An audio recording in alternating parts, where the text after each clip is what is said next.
We're back. It's the Screen Love Affair podcast, and only 1/3 of us are actually based in Toronto, where our most Canadian film I've seen. There's a serious angle to this that you could say ever, but this is definitely the most Canadian movie that I've seen in a long time. We're kicking off coverage today proudly with Nirvana the Band, the show, the movie. What a Boom. title. That's what I got. What a title. Yeah. I think a Fall the best Out review, Boy-esque film title, by the way.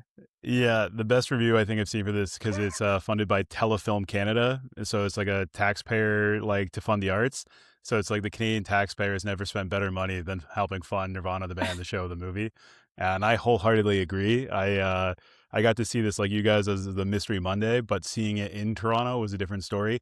Everybody in the theater was like electric. Every establishing shot, people were like clapping and being like, yo! And the geography alone, again, every establishing shot just got people popped. And then the comedy was funny, which helped. But everybody in the theater was jazzed. And I'm kicking myself because they actually did do a Monday mystery screening at the Scotiabank Theater, the big downtown one, which is much closer to where they filmed a lot of the movie. And the creators in the movie showed up to surprise people. Meanwhile, at my theater, it was still a good crowd, but it was like half full. And there was two women talking the whole movie that people got in like an argument over. They're like, yo, shut the up, get out. If you want to keep talking, leave the theater. So it was nice to see Torontonians band together and loving a movie, but then also violently crowd mutiny, kicking people out for not respecting the theater space. So pretty jazzed, pretty hyped, and I'm sure we'll get into specifics, but yeah, for a Torontonian, for a lover of movies, for a comedy lover, for a lover of Back to the Future, for a lover of The Dark Knight and 2008 Toronto in general, phenomenal film. I gave this a 5-star, first 5-star of the year. I was so biased about it, but I don't care. I loved it. I can't wait to talk about it. Yeah, we were at this as the surprise screening as well, and I think we had a great crowd. And we try really hard now to not go in with those. I don't want to know the rating. I spend time trying to figure. I'm like, I don't want to know anything. And the two movies I was convinced it would be were neither of the movies it was. So that was a nice surprise for sure. It was truly a surprise for me because it was not even on my radar to be it. I was guessing something totally different. But yeah, it was my first Monday mystery movie actually, and pleasantly surprised. I really, really enjoyed it. It did feel like kind of a big love letter to Toronto, which was nice to see. I definitely was really concerned because, like we say with the Mystery Movie Monday thing, people have these expectations, hoping it's something. We've seen people walk out of the theater before. I think the first one was the biggest surprise when we saw Eternity. People were like, oh, A24 when they flashed the logo. And in this movie, when they flashed the Telefilm Canada thing, I was like, oh no, are we about to watch an indie Canada-based documentary about some niche subject? And I was like, okay, it'll get exciting. And then as soon as they show the duo of Nirvana the Band, the show, I was like, oh my God, I heard all the buzz about this movie at TIFF. And I think the whole theater kind of remembered this and was like, oh, it's Nirvana the Band, the show, the movie. Oh my God. It went off everyone's radar. But I remember I saw reviews when TIFF was happening. And a lot of the influencer film people that we come across on our page were glazing it. And one guy specifically from YMS, Your Movie Sucks, this guy named Adam, I've been following him for 10 years. His end of year review basically said that this was his favorite movie of the year, maybe of all time. And I was like, that's crazy. This guy's whole bit is I hate your movie for any reason, And this guy was like, this is a nearly perfect movie. Absolutely go see it. So I turned the review off. And when I got a chance to see this early 2 weeks ago, I was just blown away. And it doesn't disappoint. I couldn't find a nitpick, and the few nitpicks I do have, we'll get into, but it's more about Toronto geography. But that's only if you know kind of thing. And I can't wait to talk inside baseball on that. But Yeah, Not the to derail this slightly, we watched Blades of Glory last night, Ashley and I, and she was tweaking out about the Montreal geography going on in there, trying to get to the Olympic Stadium and everything. So the geography question, I love that I don't know enough to be bothered by those kinds of things, because, like, I swear to God, Ashley was absolutely tweaking out about it, and it was killing me. But yeah, no, I guess I haven't said what I thought. I loved it too. I had heard a little buzz. I think it first premiered in South by Southwest, and because I remember hearing about this ages ago, to the point that we're in that Vulture. I don't even know what the hell it is, some sort of movie contest, and I think I picked the movie just based on buzz I'd heard from South by Southwest, and then it came out, I think, later than I was expecting, but big push by Neon there for that, and yeah, like it was just a riot, and I'm not sure how much. I don't think it is a case where you have to be Canadian or even you have to be from Toronto to appreciate this movie at all. There were definitely beats that were, again, very Toronto, very Canadian, but I don't think it was required to enjoy what was going on in this movie at all. But it definitely added so many things that were killing me. And we'll cover more of those in the spoiler section. But yeah, no, just Yeah. an absolute riot of a movie. Easy recommendation. It's not out in a lot of theaters at the time we're recording, but I'm hopeful that the strong word of mouth and the performance, it did really great this weekend on a per theater average. So I'm hoping that will expand, at least domestically here in Canada, a lot wider so more people can see this, because it's a riot and Yeah. great with a crowd. Yeah, super triumphant.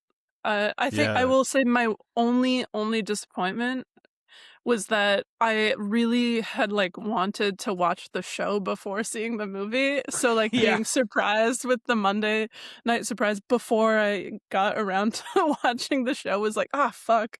Why didn't I watch it sooner?"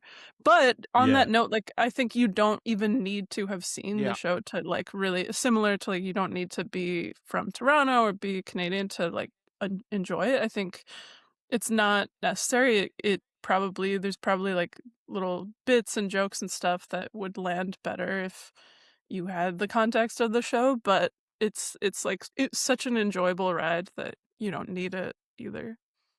for sure. The context of the show too, like growing up in Ontario and around Toronto.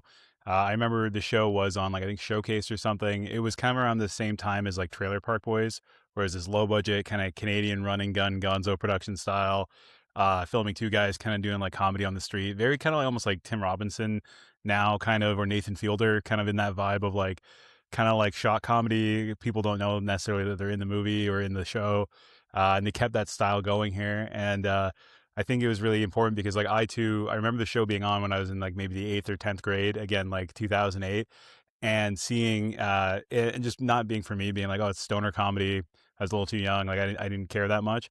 So seeing this kind of pick up years later in almost a very legacy reboot kind of way, while paying so much love to it, made me want to go back and watch the show. Because for those who don't know, the Rivoli is a famous kind of live music venue, but it's not that hard to get a gig there. Renata and I, my girlfriend, she was like, I know friends who play the Rivoli. It's not that hard. I'm like, I think that's the comedy there, is it's just a matter of booking it or being a normal business person. And that's the hilarious Sisyphean task of these guys pushing the boulder up the hill trying to get the gig, when it's the inciting incident that's in the trailers is they skydive off the CN Tower edge walk to go through the Sky Dome. In that sense alone, very Torontonian. But first they go to a Canadian Tire to get pliers to clip it. And even the sales associate, who felt like a real guy, was like, no, sir, please don't do that. That's dangerous. Don't clip wires with this. And he's like, but I can though, right? Yeah, okay. And then they dip, and it's that was the Canadian Tire in Liberty Village. So and I was like, oh, I've been there. I know that. So yeah, super awesome to see it, and to see kind of the love of kind of the previous format, the previous show work in. And to kind of give a bit of a quick plot summary before we get into spoilers. It's two friends in a band called Nirvana the Band, who had a TV show 10 years ago or whatever, Nirvana the Band, the show. They're still failing, struggling musicians because they're cockamamie schemes and their bad business ideas. They decide to they have some friction, and ultimately some cockamamie scheme unfolds with a lot of nostalgia there. They have the orbits drink. They accidentally Back to the Future themselves. Again, instead of just calling the venue to book something, they're like, what if we get a time machine? And again, everything goes crazy, but they go back to 2008 and it turns into like a butterfly effect Back to the Future thing where they're just trying to like not mess up the timeline, but also make sure they're successful. And then their internal friction causes a big riff in time.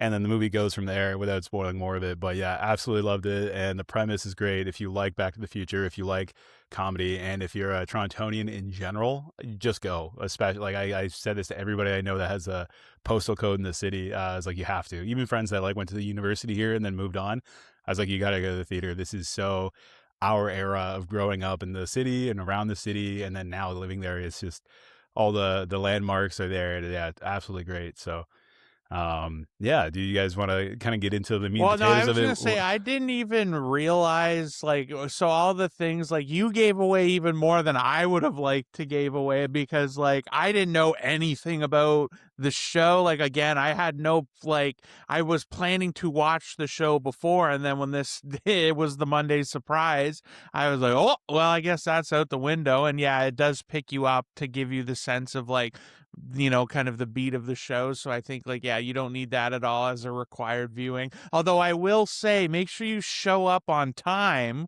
because our poor friend Sam went to the wrong theater and was cutting it close and showed up a bit late. And then the movie kind of ends and he turns and looks at us and he's like, what was going on? Because Yeah, he's it's like, like what the fuck was that? it launches out of a friggin' cannon basically to just start. And yeah, that critical time, I feel like we were there just in time for it to kick off and start. So we got in on the wavelength. But yeah, poor Sam missed like 10 minutes and then I feel like was just kind of lagging behind us the rest of the way. But so I'm hopeful he'll get a chance to watch it again because I feel like with that context, he'll probably enjoy it even more. But yeah, no, I knew absolutely nothing, and I loved Blackberry. And that was another like quintessential piece of Canadiana that I think is going to be like I'm really curious to follow this career because these are like really good movies and kind of back to back in this style. Like you were talking, Brandon, about like the Sergio described it as like Borat-esque, which is yeah, a fair enough comparison where I genuinely don't know to this day, and I've been tried to avoid like reading stuff on it of like which of those interactions was real and which weren't. And like like there's ones like I'd imagine at security, for example, that they had to script to a degree because there's no way things like that would actually happen. But then there's like the one you mentioned at the Canadian Tire where I was like convinced that was real. But like I have no idea. And so like that even blurring of the lines I thought was like super funny. And they break the fourth wall and acknowledge the camera, not the fourth wall that so much, but they kind of do. Like they know they're in a movie, they know they're being filmed, and they have their cameramen walking around and stuff like that. So there was just so many beats and like so much of it I will definitely cover in the spoiler section because there was specific gags that were making me laugh in anticipation. I knew what was coming and I started giggling at that. And it's so many weird, subtle little pieces of like when you come across one of those videos, I kind of likened it to, I can't remember who I explained it to, but I was like, when you're going across Instagram and then all of a sudden it shows, do you remember this commercial? And it was like the Marineland commercial from when we were a Canadian kid. heritage moment. Yeah, that was like basically this movie for a huge chunk of time where it was just like delivering these hits of things that I was like, oh my God. And it was like, it feels like things you just like, you don't see, but you remember so clearly from then. And so I thought like the cuts were deep enough, but specific enough as well that it didn't just feel like super obvious bits or anything like that. And yeah, again, I can't endorse this enough. I had an absolute blast. My only hang up, and I don't even know if it's a hang up. The more I sat with it, the more I was okay with it. But this movie's ending was like I don't even want to say sudden as much as it was almost abrupt. Like I felt like there was this kind of beat where I just like it was like surprised me basically. It snuck up a little bit. And I feel like we've seen a lot of movies lately, and we even did the Lord of the Rings rewatch of the extended versions in theaters. So I feel like I've just been primed from a lot of what I was watching to get multiple endings. Yeah. And it Big doesn't, Return of the and it King. doesn't here. So yeah, exactly. So it doesn't do that, and I was like, again, it's a lean movie too, so it just absolutely like you shoot out of a cannon, it rips the whole way, and it's over. Yeah, to dive into the spoiler beats, shoot out of a cannon. So as I said, they go back in time through a cockamamie RV scheme. They both end up on this tour bus that shoots back in time. They pop out on like King West in downtown Toronto, almost crashed into a streetcar. This movie does more for Toronto streetcar imagery than Jake Gyllenhaal's Enemy, because that whole movie has that spider motif with the streetcar lines. So anyways, but absolutely died of that. And they pop out at like it's like the Bell Media building downtown where there's a car coming out of the wall, and they're like, "Oh, that's kind of funny." They look around, they don't realize they're in 2008. And like you said earlier about deep cuts, there's like a canceled Canadian broadcast host that was like on E-Talk or something. I forget the Yeah, name. Gian Gomeshi, dude, that sent me to the moon. So like I was even laughing because they grabbed the newspaper and like the front cover of it was, I think it was the Bill Cosby bit. And then Yeah. they ignore that and then there because was they're like, God also- damn it, somebody else is playing at the Rivoli. And it was like a little blurb in the corner about Adele, I think. So people There was popped also so off Jared. time on that. Jared from Subway. It was just like all of Oh, the yeah, on sex the bus. pests in a row. Like yeah. Then like I think the biggest best reveal too is like they're like, we're in 2008 when they see The Dark Knight at Yonge and Dundas Square, and it was like everybody. I got chills thinking about that. That's in the trailer too, and I was like, oh, and even my girlfriend was like, what is this movie about? I'm like, oh, it's like a period piece about 2008 Toronto. I didn't know it was a time travel movie, and so that was really hitting for me. And then like the scene where they're like, whoa, real goths, because there's like it's like the scene of the era and like the emo scene, raw XD looking people. And then like even for this episode, I was like, how do I get a costume for this that's not just the main characters? It's like shutter shades. I should have got shutter shades, because that again, it was very much that area, the 2008 to 2013 like yellow swag peak culture in my opinion. So absolutely loved it. And then like even like the Orbits, like I was thinking like what's another beverage? I'm like, oh, Sobe, like yogurt drinks were pretty big at the time, but Orbits was like a lot more of a deeper cut. Apparently Jay, I the didn't actual know what guy, Orbits hates was. Orbits. I feel like missed that Orbits missed me, bro. I had no clue that was predates like even 2008. Like I think Yeah. they even say like at the time they got the last case or whatever in 2008. Yeah, exactly. So like absolutely and again I like the streetcar stuff where it's like they can't get more orbits in time. So they end up having to rig up the lightning from the CN Tower with again like jumper cables and extension cord off the CN Tower to the streetcar. I would say too, when we talk about like the Borat style or like that Nathan Fielder like kind of candid camera gonzo production, I like how every time they do showcase strangers in the city of Toronto, they're so polite. It's so multicultural, and like the melting pot is like the way to describe Canadian culture in Toronto specifically.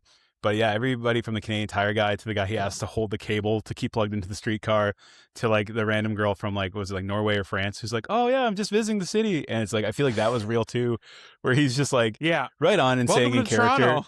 Yeah, exactly. It felt like such a good showcase of what Toronto is, and especially like what it used to be, especially in like today's like landscape and everyone's so polarized. It definitely hit me with a wave of nostalgia of like, oh, this is a city I used to love. And in the last few years of living here with cost of living and everything, like, I've just been like, oh, Toronto's so overrated. But then this movie reminded me as like, high school me being like, I want to move to the city of Toronto from Grey Bruce, Ontario, and make a name for myself and work in the movies. And seeing this, I'm like, oh, like it touched me. It touched like little young me who thought this is the greatest place in the world to be. So, I don't know. I want to go down nostalgia rabbit hole, but I'm trying to think of other bits, but I'm just so in the feels about it. Well, So Toronto's also sentimental. such a stand-in for everything else too, where like, it's always like it's nice to see a movie in Toronto, filmed in Toronto, that actually is about Toronto in a positive way. And I think that's just kind of nice to see in that context. But I have to go like in that same scene, so when they're not realizing that they have traveled in time, when he goes into the theater to see The Hangover. That was killing me too, because I think it was a double bill of, I don't remember what the second one was now, but it was definitely The Hangover was the movie he saw. And when they went in and they start like showing him watch the movie, and it was the scene, I won't say the gag here if you've seen the movie, but like as soon as I saw what scene they were showing, I like started preemptively giggling because I had just rewatched all these movies, and so I was super primed and refreshed. So I realized, I'm like, oh my god, this is how he's going to realize that he's gone back in time. So they do that bit, and I was howling before, I was howling louder during, and like the fact that he missed all these cues, but it is a joke that has not aged quite well. That is what tipped him off to the fact that, holy shit, well, this is 2008. Not at all phased that Hangover 1 was playing in a theater, but and again, the charm, like not in a critiquing way. That was like incredibly funny, and like, let's just go to a movie, man. And they go in, and that was the bit that and they're trying to have like a serious heart-to-heart. Yeah. And then like, because basically the movie of The Hangover in the scene, there's like a bit of a slur that we don't say nowadays, but it was kind of fine in that late aughts time period. And that's the moment when they're having this back and forth in the theater. Again, terrible theater dynamic of like, they're trying to have like essentially a friend breakup mid-movie, and then they drop the slur in the movie as they're watching, and they're like, wait a minute, and they run outside, and then they book it to Young and Dundas. Because the audience just starts howling. laughing. Yeah. So they're like, oh my god, we've gone back in time. My theater too, like that, everyone was laughing the whole time, but when that part hit, people clapped. They're like, "No way, they did it! They found like the best way to tie in like comedy relating to how to date it." And I was like, that was again great. This just made me freak out too, because I just remembered this bit while we're talking about this, and the difference between this movie and the risk it was willing to take, like it's a big deal, but that they went there and trusted that it could work, because they also do a bit where a car drives by and they play Let's Get Retarded by the Black Eyed Peas, which fucking killed me, because that was my biggest hang up in the Naked Gun remake that we got last year, because they joked about it, and then I thought there was that prime moment to put the song in. The bit. And they didn't, and I was so fucking pissed. So then when I heard that, like, just as someone was like driving their car listening to it, I was fucking howling at that too. And I'm like, that's kind of the difference. Like, they didn't do it in a mean-spirited way. It wasn't anything like that. It was like, trust the audience a bit and trust that comedy. And this movie went there, and I think was all the better for it. Yeah, it's like how in Back to the Future, when they go back to the Old West, they never touch on like racial segregation. You know what I mean? They actually committed to showing us an unflattering light of like, yeah, again, a great progressive city, but they're like, oh yeah, 2008 was not what we are now, again, with the polarization, and absolutely loved it. And then when Jamie ends up playing Never Come Down, just a little beat on the piano, and then that's what ultimately causes that butterfly effect riff where he becomes successful for coining that like hit EDM banger. I love that, because I also, again, evoking that feeling of 2008, early 2010s, just like everything felt like a party. I was listening to a thing describing how recession music of that era was so good, because even though like houses were tanking and your parents were losing their jobs, that Miley Cyrus, like YOLO swag era of music, it was so poppy and so good. And so the fact that like it kind of even uses that to go into it, and then when he goes back to the future and he figures out that Jay is a famous musician, he's just a groupie now, and he's got these groupie roommates. They end up going to the Budweiser stage, which again, a venue that's huge, famous. They had lawn seats from what I can remember, which is like my preferred way to go to that place. Like you either get floor, you get lawn. If you're paying to sit down for a concert, you suck. So absolutely love that they're in the far back on the lawn enjoying it. And then, you know, when even he starts playing it for like the second or third time, I was like, dude. I'm like, yeah, I don't care if I ever come down. I love that song. And this goes into my geography bit too, of like the only mild like hinge on Toronto realism. And like when they leave that theater by the Velmedia building to get to Yonge and Dundas, it's not like a block away, it's a couple blocks. So when they leave the theater and then they go up to see the Dark Knight, like that geography wise would have taken a little longer. But when he leaves the concert venue of Budweiser stage to go back to the time machine, they make it look like he walks out of the stage and goes down the street to the van. But I'm like, Budweiser stage to the Bell Media building on King West, I'm like, that's like a 45-minute walk if I haven't looked it up yet. But like, I've never walked that for that reason. So I thought that was really funny. And similarly, the massive extension cable from the CN Tower, I was like, Yeah, I love that they got those just shots. that close. Yeah, we talked about this a little bit, but it's like as somebody who films movies in Toronto, and I'm so used to it being faked and all that, I couldn't get over how much this movie turned that part of my brain off of like where I would go from, oh, I know how they did that, to how did they do that? That looks so wild. Again, skydiving off the CN Tower, like that is Dude, the most Toronto thing. Yeah. And you know, they interviewed and talked about like how fun it was to kind of shoot this and how they could tie in some of the like essentially illegal footage of like when they used to film this kind of more run and gun back in the day. And yeah, I did totally, my suspension of disbelief was completely good the whole movie, except for that one, like I said, leaving the Budweiser stage to get back to King West in like 1 second flat. I was like, wait a minute, that's like a 30-minute Uber ride with peak congestion.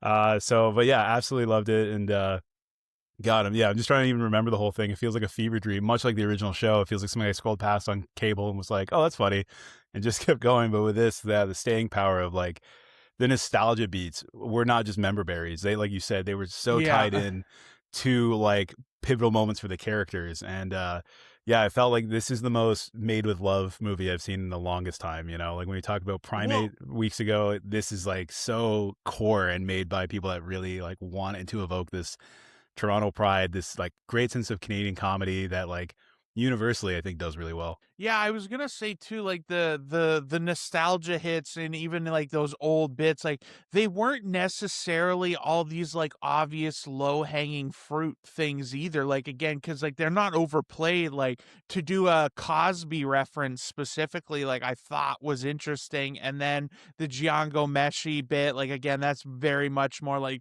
Americans will have no idea who that is for the most part, I would imagine. And then like Jared from Subway, like these are things that like generally are like and again, like I felt like it was just they scratched that itch, and it was like one of those like gambling tickets or whatever where you scratch away to reveal. I'm like, these things were always bubbling just under the surface, but no one's ever really kind of done these bits. And like the iPod ad and everything like that, like I haven't seen that in ages, and I was like, it was all like just kind of a little bit more than just the most obvious low hanging fruit.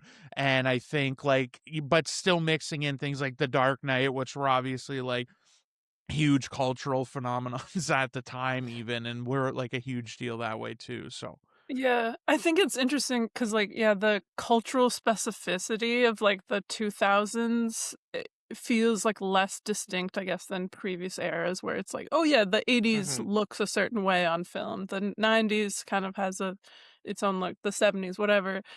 So to like go back and like dig into all of those like very specific things, it just kind of like makes you go, oh yeah, that was like a time. It was like, a different era. Yeah.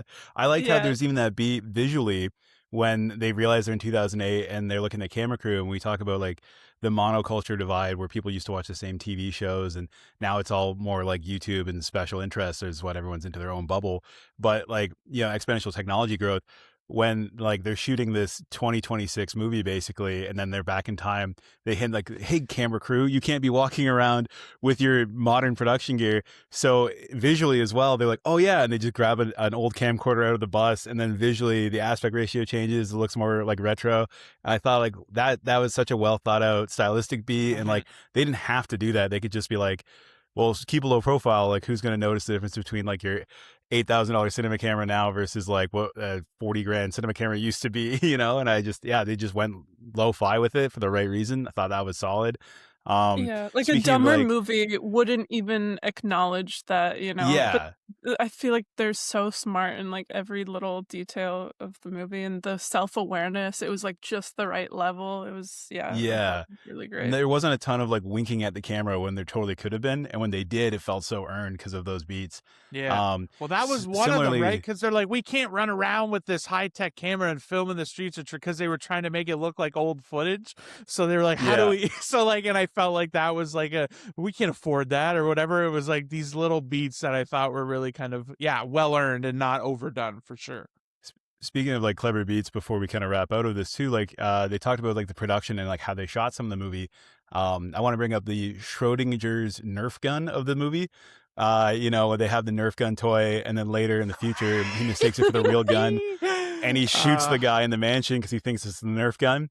Apparently, for that scene, what ended up happening was they had always they written it and they had scripted it as that already, and then after they had that like shot. Apparently, there was a shooting outside Drake's mansion, which is like where they filmed the exterior shots. So they're like, and then they saw that and they immediately just hopped in a van, just the two of them, and their producer camera guy, drove up to the shooting, and they got actual footage of like the police presence out front of the mansion and stuff.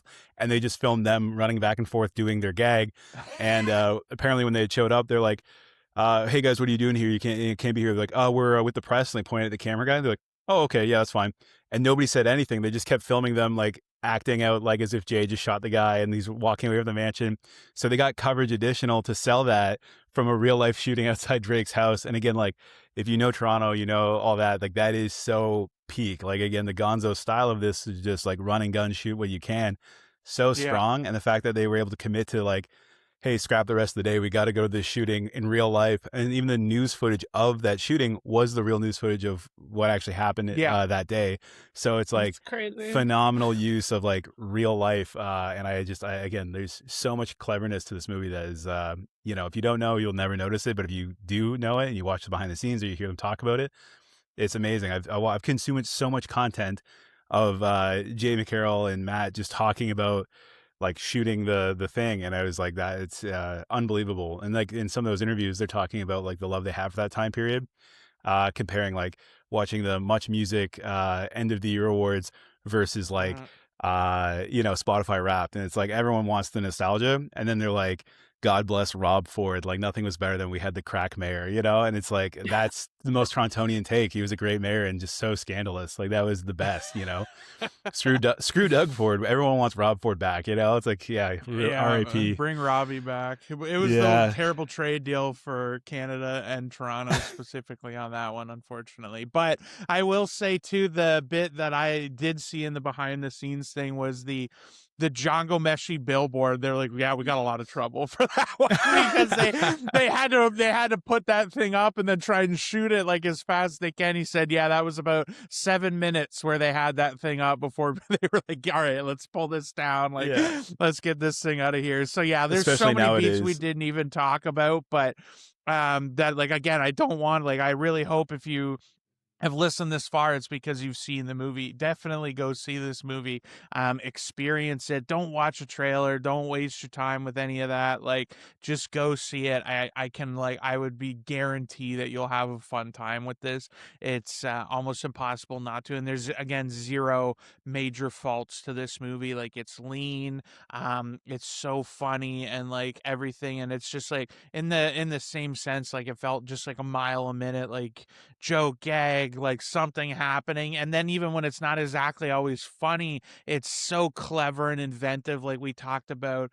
Like the way they shoot things, like they interacted with things they recorded 10 years ago. And I thought that was, or whatever we're at now, almost more than that, so almost 20 years ago, that they filmed themselves interacting, and it was just so clever. And the way they like hid the hats and things like that just to get like the little gags of them walking past each other was brilliant. And just like you couldn't wipe the smile off my face for the whole movie. So. Also has some heart to it, it's about friendship and the power of friendship, and I don't know, the ever present struggle to like make art. I don't know, I really, really enjoyed it. I don't, like you said, there's like no real faults here. Just had a blast with it. So yeah, the core of the friendship dynamic really carries through. And I think if you're a Canadian citizen and you have at least one friend in this world, drag them to the theater to go see it if you can, because I definitely can't recommend it. Speaking of movies that are a love letter to the city they're set in, Crime 101. Hey, there you go. See, I wondered that too, because I honestly... Wait, yeah, big brain, Adriana. Yeah, because I had that thought too. The title Crime 101 made me really apprehensive that it was going to be just like a schlocky, like straight to streaming kind of thing. Because it sounds like Crime 101. Let me teach you about crime. And I was not excited for that at all. But it's the 101 highway in LA, and kind of similar to, say, like La La Land. Whenever there's shots that are LA specific and then there's shots of highways or roads, it always shows the congestion. And again, talking about banger establishing shots thematically, it was actually really beautiful that it's almost like the theme of the movie through those establishing shots, and the highway congestion is like stay stuck in your lane. You're stuck in your lane trying to get to where you're going, and you may not get there on time or fast enough. And that's like a beautiful little tie into, like, I think, a theme that was pretty present for me. Crime 101, very rich in themes and great character acting and great action. Out of the gate, I'll just say I really liked it. I think if you're like Adriana and I with a big brain, you're with a big wrinkly brain, not smooth brain activity, you could see some themes in there. I think that was a huge one, was people are stuck in their lane trying to get ahead, but much like traffic, you're kind of congested by everybody else in the same boat. It's a very dog eat dog world, and I think the traffic analogy with all those establishing shots, which I felt very purposefully were there to give you that vibe. Because even really hard. No, no. I'm laughing really hard because Brandon being like, I really dug the movie that's really about people trying to get ahead in life and getting stuck in traffic. I'm like, that is Brandon to a T, and that was killing me so hard as you were talking about that. I have to say, for me on this one, I liked this. I did enjoy it. It was a loaded cast, but it very much, for almost most of the runtime, threaded the needle to me between like a mid to like movie. I was really kind of torn back and forth. And this is a movie, the spoiler for next week's episode, that I liked more after a lot of the movies that I saw immediately following it.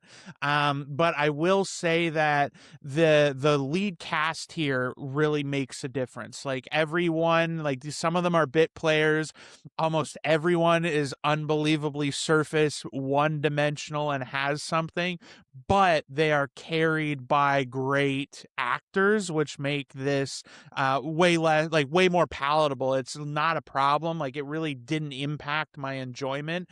They were one note, but like I could watch Mark Ruffalo be a cop forever. I love that, and it kind of continues here. And like Hemsworth was great in his bit. Barry Keoghan gets one line of character dialogue of like, are you like your dad? And then that's like all we get about Barry Keoghan's backstory. And so like it was just like kind of a fun heisty movie. And yeah, like again, Crime 101, I was kind of worried. I'm like, are we going to get these inevitable scenes where they like plan it out and he's just like, that's it, man. It's just Crime 101. Like I was like dreading that. And it never did any of those beats that I was super worried about. I thought it was Chris Hemsworth trying to teach Barry Keoghan how to be a better criminal. And I like that they get pinned as antagonistic towards each other and not like a mentor thing. Again, like think of Crazy Stupid Love, where Ryan Gosling is trying to teach Steve Carell how to be a ladies' man. I thought it would be Chris Hemsworth trying to teach young Barry Keoghan how to be a crime lord. And I was like, I don't care about this movie. When you're like, we should see that, for the pod, I was like, this feels like it's going to suck. The trailers didn't sell me on it. But the first half hour, once I got over my preconceived notions of it, I was like I said, I was drawing themes and parallels. I was getting hyped. I think my Letterboxd review was... I too get stuck in traffic. Yeah. My Letterboxd review was like, this is the most like 2011's Drive that I've seen a movie be like. You have a socially kind of loner, almost borderline spectrum-y autistic guy who's really good at crime and being a getaway driver, and his inability to connect and find value in his personal life. I ate that up. I left the theater being like, literally me. Like I wish he had a more flamboyant costume for me to parody so I could make it my new personality after leaving the theater. But aside from a nice suit and maybe a ski mask with a hole in it, that was all I could really think of. So it's interesting you compared it to Drive positively, because in my head throughout I kept comparing it to Drive negatively, where I was like, no, it's kind of like trying to go for that Drive thing, but it's not really working for me. Not nearly as well as that movie. Yeah, I don't know. I went into this with like no expectations, or like kind of expecting it to be just like kind of a generic crime thriller, and then I came out of it being like, yeah, that was kind of a generic crime thriller. Like I didn't hate it. I enjoyed it while it was playing, and like Shay said, in hindsight, definitely kind of grew on me just by comparison to the movies we watched after it. But it kind of just dragged a little at times. It was like a little too slow, a little too measured, a little too surface level. Like none of the characters really had the depth that I would have liked. The performances were all great. Like Mark Ruffalo can play a cop in his sleep at this point, and he's always great. Halle Berry was good. Chris Hemsworth did fine. Like I think he did an okay job, but the character just I didn't care about. I didn't feel invested in. So that to me just like ultimately left me feeling a little lukewarm, a little underwhelmed. But I do think similar to Black Bag, it's a movie that kind of knows what it is and does it well. I'd Don't think agree with it that. like Yeah. hit quite the same height as Black Bag for me, but it's in that vein of like Soderbergh. A lot of people comparing this to Heat, like just it's a rock solid kind of crime thriller. Just didn't really do enough that was new or interesting to me to make me love it. Yeah, I would definitely say on that note, like you're right, there is nothing new and interesting, but to me, I felt like it nailed every angle. Like at first, when they show the three characters waking up in their morning routine, I was like, this feels like film school 101, where it's like, they're just trying to show us like how to establish a movie and establish characters. But even, the insurance salesman agent lady, who I thought was going to be the weaker part of the movie, I bought in with her, and she has that Slay Queen moment near the end of the movie.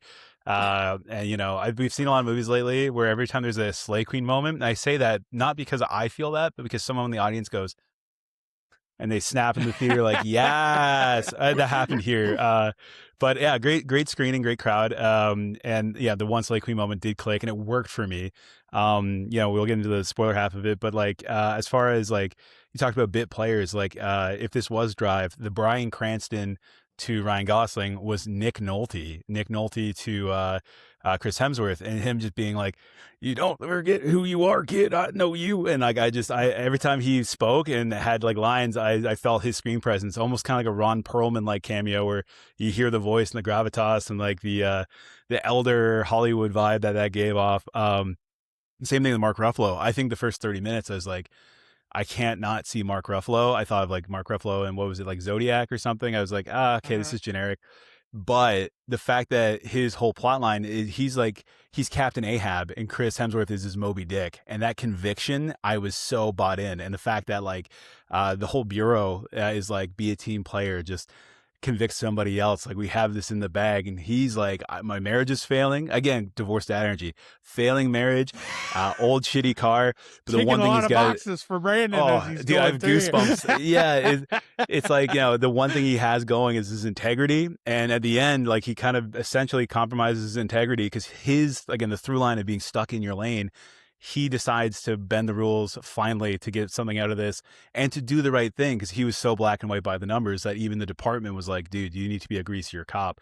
So I absolutely like love that tension, and like the Hitchcockian definition of suspense is we know something the characters don't. And when he gets in the car near the end of the movie that Chris Hemsworth is driving, and they're like, it was like watching two alpha wolves circle each other. You know what I mean? I was like electric, and they're sharing those lines about old cars. And sorry, I'm going off, but there's a whole thing about like the Americana classic cars in this movie that I also was picking up before they even said it near the end, where he's like, oh, I just always loved old classic American cars. And they mentioned the Mustang being like huge. I drove a Mustang, and like I watched Drive and had a Mustang in high school. And then I was like, I'm going to go to film school. This is peak cinema. It was so many boxes checked. And then, dude, I'm not going to lie, I didn't think I would cry at this movie, but I damn near teared up so hard when at the end, it's fucking spoilers. Yeah, I cried. Spoiler talk here. When, they do that thing, that Jake Sully I see you moment where Mark Ruffalo lets him get away from the heist. And then he ends up leaving him like the hint to go pick up his like classic like 1960s Mustang fastback, like the bullet one. and he goes, and because he finally gets a nice car, but it's still an old classic which he likes, and he's like, he gets it, and it's just like that, like, oh, that, like, that respect that they had for each other as dynamic opposed opposites in this world, as Chris Hemsworth believes the girlfriend angle, who's like, maybe you've always had enough. And it's like that again, that theme to me of like always wanting to do more, never having enough. That's the most generic crime, like one last job. And they hint at that. But so much of this just lines up for me where I was like, I didn't know I needed to hear this again, but every theme, every character arc, the divorced dadness of it, the sales agent woman who's stuck in her repressive job where they never recognize her hard work, Chris Hemsworth, who's just the best at the job, and when someone else is trusted to do the job and it goes horribly wrong, and then confronting him at multiple times, I died. I think like Chris Hemsworth isn't the strongest part of the movie, but it works so well for me in the character evoking all these dry feelings. Barry Keoghan. Last thing I'll say, because I think like he wasn't like a huge bright spot either. But Barry Keoghan, I think, is funny because like there's a meme of like every time you see this guy in a movie, you know he's going to do some fucked up shit. And it's so true. He's just like an unhinged nightmare kid. And again, it's like, I believe he's the guy that cheated on Sabrina Carpenter in real life. Like that's wild to me. So yeah, I love the casting of this. And I know I said one last thing, but one last thing on the casting. They have this guy. He plays Roderick, the brother from Diary of a Wimpy Kid. Devin Bostick. He, funny enough, went to art school with Renata here in Toronto. Like they grew up in the same classroom. But I just saw a meme. It's like, name a guy with a more crazy filmography. Like he's an Oppenheimer, Okja, Diary of a Wimpy Kid, the War of the Worlds. He was like the Amazon delivery driver, husband-in-law, son-in-law. He's in Saw as one of the guys. Like he's all over the place. His mom's a casting director in real life. That's how I like my backstory on that. But he's the hacker guy that Chris Hemsworth gets, and then Barry Keoghan presses later in the movie for info. And again, I like the cat and mouse dynamic of like Chris Hemsworth operating on like the next level, then Barry Keoghan being this scumbag trying to like, he's not him. He's not Timothée Chalamet. He's trying to be the whole movie. Everything worked for me. I feel really bad that we ended up pairing these two movies because it's so rare that I'm like, that was a perfect movie. But this and Nirvana the Band, the show, are my, like, they're my first 5 stars of the year, if that. Like, I loved it, and I had no expectations. I thought this was going to be a frumpy, been there, done that crime drama, but like, sorry, this is the longest rant I've had in a long time, but like every shot in the movie does something neat at some point or another. Like when they are pushing a cart through the hallway, they'll do that thing where they'll do like a wide angle lens on the wheels skipping on the floor and like tires peeling. And it's just like, to me, this felt like filmmaking 101 in a good way at this point. Doors. Yeah, car door cameras. Love that shit. Like, also, sorry, last bit, for real this time, I would even say back on the American car thing, I haven't seen a Chrysler 300 look this cool since like 50 Cent and Eminem in like early 2000s. Like I was so jazzed that the first getaway car was a Chrysler 300 with the tinted windows, and that's a big part of it. And like every other American car they put in this has like such a novelty to it. And I immediately started having that theme of this guy is like a particular guy, and he likes certain vehicles because he goes from the Chrysler 300 to the Dodge Challenger. And then later when he's got the Mustang and she is like, oh, I bet you're like a Chevelle or whatever. And he's like, close, you got the right color. All that super lame bits for you guys, I'm sure. But I was like, nice. Yeah. Like, I don't know, dude. I peak machismo in this movie. It came out of nowhere for me. It's not doing great at the box office, but I can't recommend it enough. I think once it's on streaming, I'm going to like send it to everybody. Like, here's a link to Amazon Prime. Go watch this movie. Like, I'm so jazzed on it. I was a lot to unpack there. Yeah. I want to say a few things. First, one, I almost don't want to say anything. I just kind of want to like, and on that note, everybody, we're gonna call it here. But there is a couple. I was laughing at you throughout, not because of really any of what you're saying, but I was like, it's so funny to me because I was like, everything you just laid out, this kind of movie is your version of my thing, which is like grandma movies. So you hit me with Thelma and the way that like everything speaks to me and it's such like hyper specific. I feel like this was your version of that. And I just love that your version of that is these like sort of B tier-esque like macho crime like bit things. And that was why I was laughing the whole time, because the theme of intimacy issues, dude, between the divorcing detective, Chris Hemsworth, Barry Keoghan having nobody, no dad relationship, the fatherly relationships are all divorced dads and absentee fathers. It's like the subtext was so strong for me here. I loved it. the subtext. Oh my god. Okay, so I was like, I'm dying too because I was like, you had all these emotions, and I love that so much for you because this was a I love movie that that for to me you. was like completely deprived of emotion, but was a like a bro vibe that, like I said, enough that Yeah. I was on the wavelength on. And We even the had a one thing. guy fall asleep in the theater and like What? very loudly. Loud snoring. Yeah, loud Yeah. snoring to Within I the had a like point heart where rate of 110 half an during the car hour, chase maybe for the half an motorcycle hour. scene. Half an yeah. hour in is when I first heard the guy snore. To be Oh fair, my it was god. And like early in the day, but yeah, we did it. Yeah, we did an earlier showing, but like Adriana was looking, and I thought she was looking at someone with a phone, and I like look over, and I didn't see anything, and then no, it's my eventually bat you heard ears the were picking up yeah. like just Like the Eventually you heard snores the got loud louder and louder. yeah, like loud to the point someone like came down from behind and was like, "Bro!" And he did one of these, by the way. He woke up like, whoa, Loud, like loud jumping. too, yeah. Yeah. It Anyway, was so anyway. funny watching that bit. But the one thing I want to give credit to this movie on specifically, other than the cast, and I have no idea why, and Adriana didn't, I didn't, when we were talking about this that day, I don't know if it had the same effect on her, but I don't even, to this day right now, I don't really understand why I liked this so much. But the very opening scene, you talked about those establishing shots, the scene that opens it where the camera's panning upside down through that traffic. I was like transfixed by that. That was like getting me so much that I felt my head like tilting, like I was trying to like rebalance myself. And again, like this is, I think, the difference where you can draw things out. And you were saying about like, oh, it's, about people trying to get ahead. Like to me, I was just like, I felt like, and I don't know if I'm like reading into this more, but like the constant need for me to straighten that out was, I felt like, kind of thematic of everybody else trying to just get their shit back into the position they wanted it to be. And the way that shot starts upside down and slowly kind of pans, and then they revisit it later where it's normal, and then it starts shifting back upside down.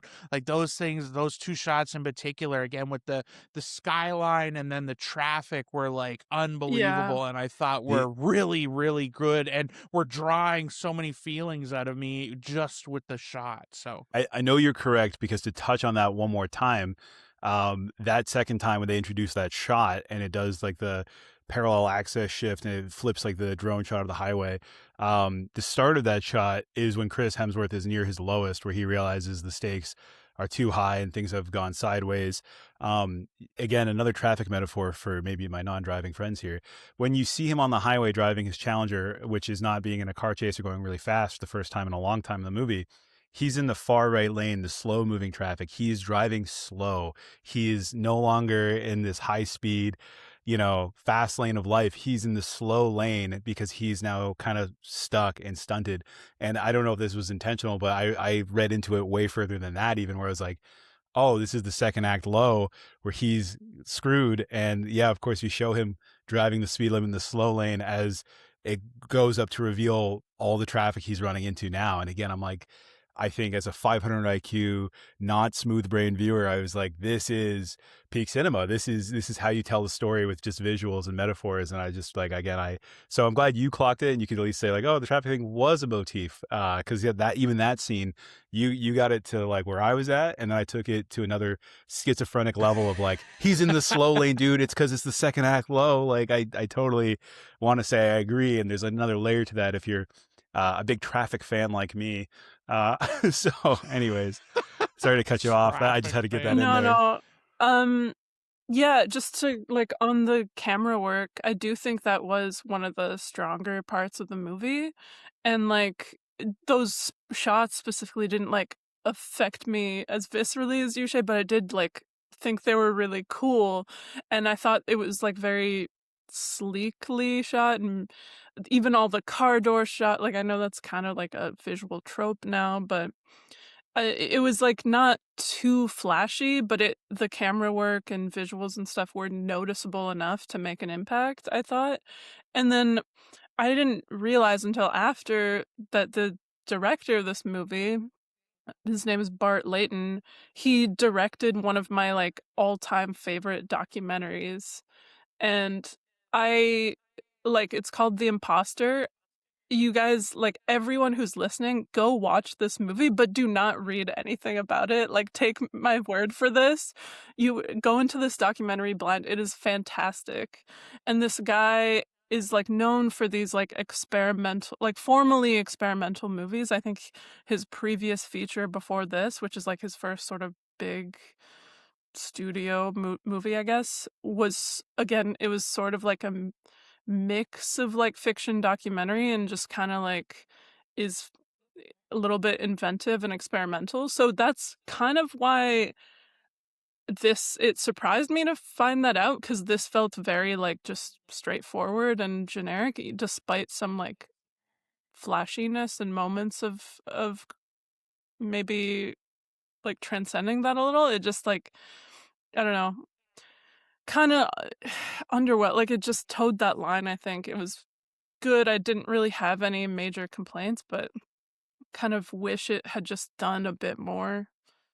Yeah, I think that's also where I think prevents me from going. Like, I feel confident in saying I liked the movie, but I think what sort of held me back was like even the bits you were mentioning, Brandon. Like all of these character themes for each individual one all felt like things we've seen a million times. Like Ruffalo again, whose arc I love. Who's like, oh, he's a cop, married to the job. He's the schlubby one, drives a shitty car, and is just absolutely convinced that this is a serial kind of thief, and it's all these ones are all connected, and the rest of the force doesn't believe him, and so I just felt like it was hitting all these beats, but it was doing it like again, and I think this is so much, I'm gonna give most of the credit of this to the casting, is like this is the difference, and this will be related to a movie I think we talk about next week, where this is kind of the benefit of getting a really great cast, because they can take those kind of cliches we've seen a million times and still make it so you care enough. And like I cared enough to want to see where this was going and to see this movie wrap up. And honestly, my only other critique of it is that I almost felt like this wrapped up a little too nicely for me.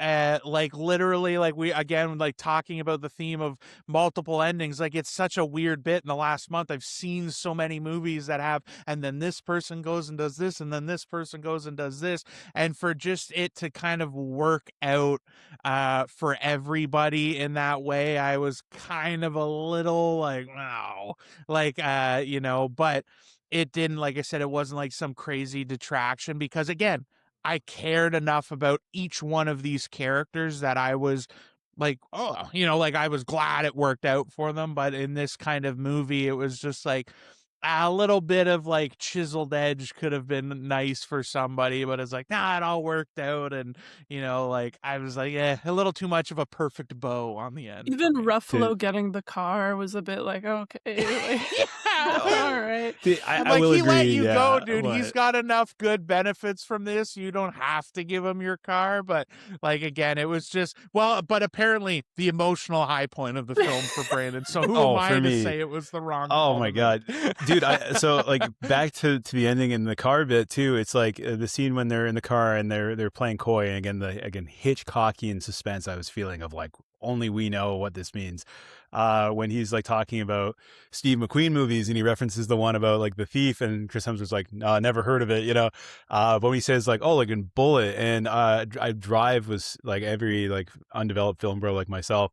When I saw Drive in high school, it made me want to go learn about movies. That was like such a pivotal movie for me. I thought I was seeing Fast and the Furious, but it was like this art house movie, and I was like, is that what art is now? So I watched that, and then I went back and I watched Bullet. Like the first time I was like a young formative child, I was like, I should watch real cinema. And so I watched Bullet, and again, those car chases with like the rolling hills were just phenomenal. And so like I like that they're kind of calling back to that like secondary viewing experience. So huge for me there. And then similarly, the girlfriend angle, which I thought would be the weaker kind of payoff, or like the more schlocky, corny, like he does get with her kind of thing. They leave it kind of open ended. They don't actually meet up to have like a meet cute and be like, I chose you, you know, which I think would have killed it a lot for me.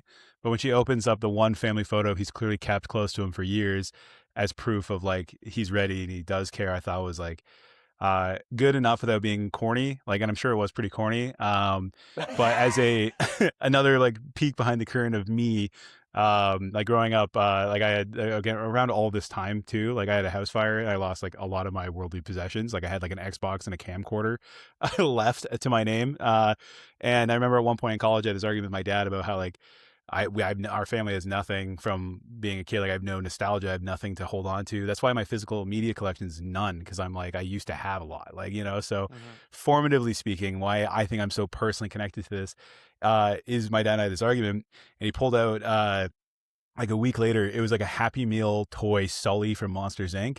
And he's like, you said you have no childhood toys? Here you go. I win the argument.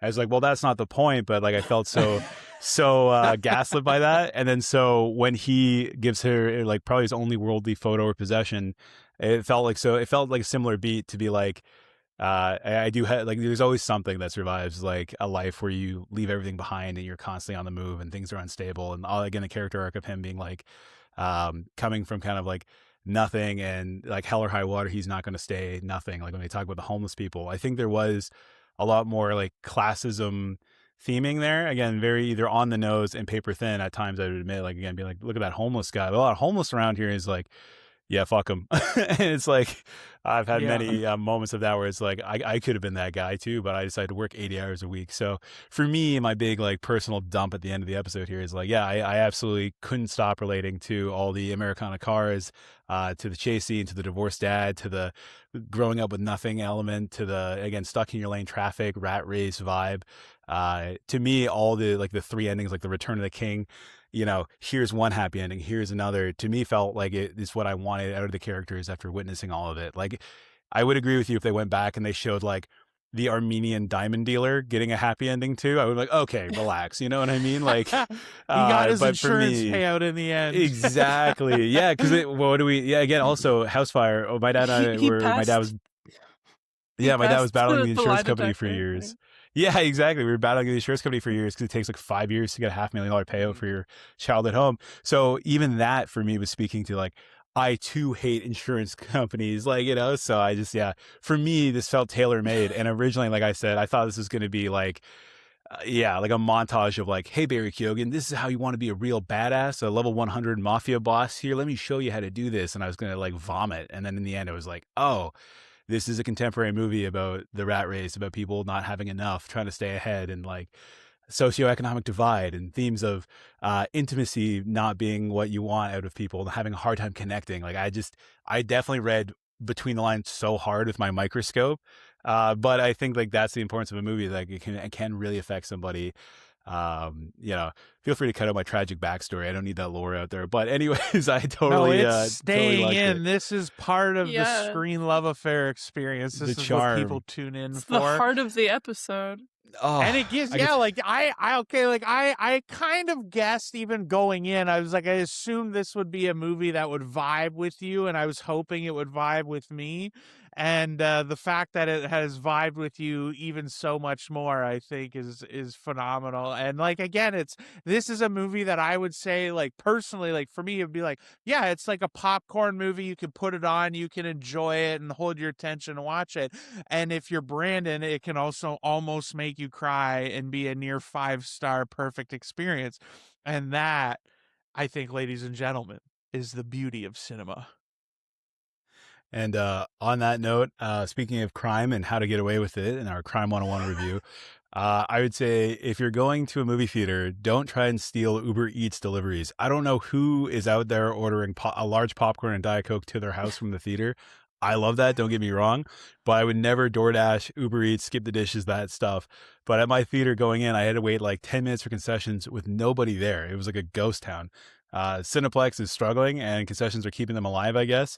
But when I was waiting in line for nobody, just like nobody was there, this dude comes up and he goes to grab a bag of popcorn with like a DoorDash sticker on it. And then a lady comes up behind the counter and goes, "What's your confirmation number?" And he goes, I don't have one." She goes, "Okay, nice try, mister." And he's like, "Ow." And he leaves. But I was like, similarly, I should have stolen that popcorn. I'm a paying patron. I'm running late to my movie now, and nobody's serving me at the counter here. Either hire more staff or do more DoorDash delivery. But yeah, don't steal DoorDash from the theater. It causes a huge lineup of delayed employees trying to get me my Diet Coke and my popcorn.